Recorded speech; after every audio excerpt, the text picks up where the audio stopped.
and see if I can pull off an instant checkmate in my next game. You know, in chess, there's nothing quite like the thrill of executing a perfect pin, watching your opponent squirm as they try to figure out their next move.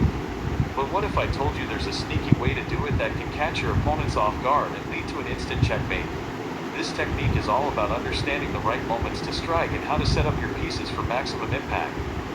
Many players overlook the potential for pins in their games, often focusing on more obvious threats.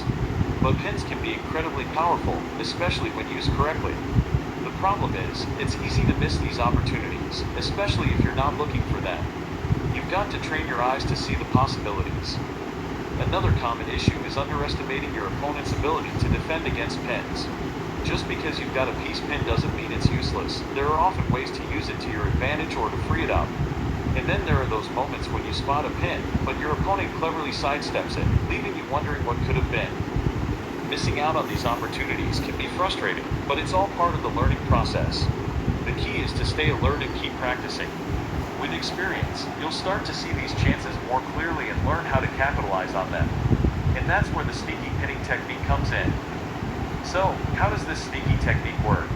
It starts with understanding the basics of pinning, how to create a pin, and more importantly, how to use it to your advantage.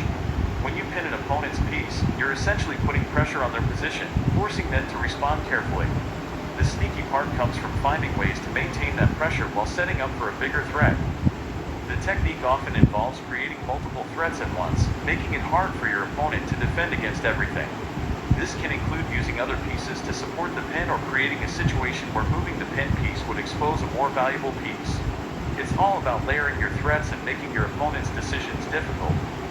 Let's consider a scenario where you've got an opponent's knight pinned against their queen. On the surface, it looks like they've got a good defense, but if you can create a situation where moving the knight would put their queen in check, you've suddenly got a much stronger position.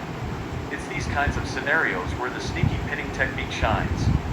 By analyzing games where this technique was used to great effect, you can start to see patterns and strategies that you can apply in your own games. And the more you practice, the more intuitive it becomes.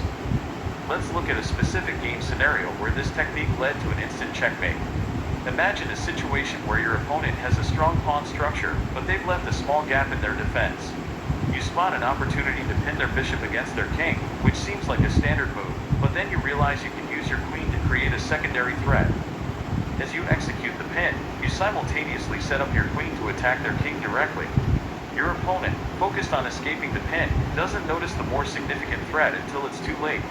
This kind of scenario plays out in games more often than you might think, and it's a great example of how powerful the sneaky pinning technique can be. The goal here isn't just to checkmate quickly, but to do so in a way that your opponent doesn't see coming. When done correctly, it's not just effective, it's also a thing of beauty. Watching a well-executed sneaky pin can be mesmerizing, and understanding how to set it up can elevate your game significantly.